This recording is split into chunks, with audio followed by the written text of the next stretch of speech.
Bonjour à tous.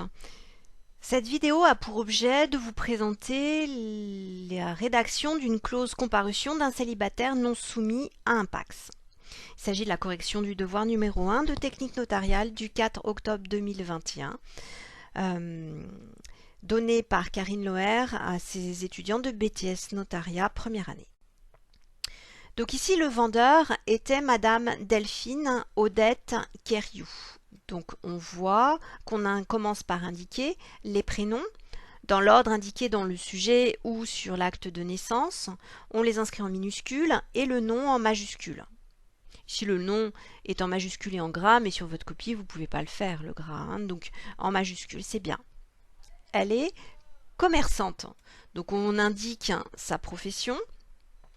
Demeurant précédemment à Morlaix, 29 600, 36 boulevard du Port et actuellement à Saint-Brieuc, 22 000, 3 rue du Guesclin. Alors vous indiquez ensuite son domicile et là on s'aperçoit que dans le sujet on y disait qu'il avait changé.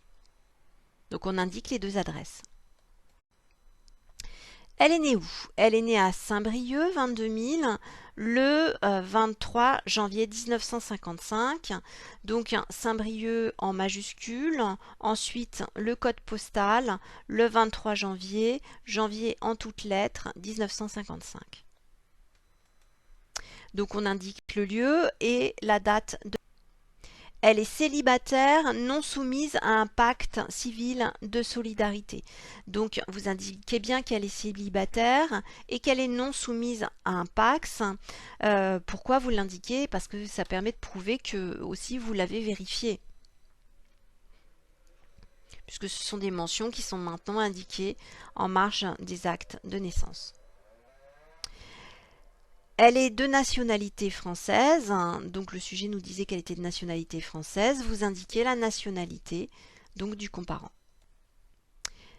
Elle est résidente au sens de la réglementation fiscale, donc vous indiquez la résidence fiscale.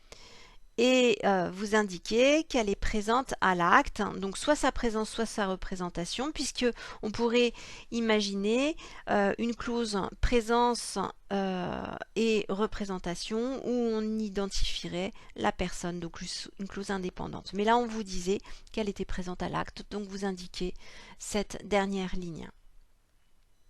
Vous avez donc à l'écran la comparution d'un célibataire non soumis à un pacte civil de solidarité. Vous trouverez d'autres formes de rédaction de comparution. Moi, je vous conseille d'utiliser cette forme-ci pour qu'on ait tous la même toute l'année.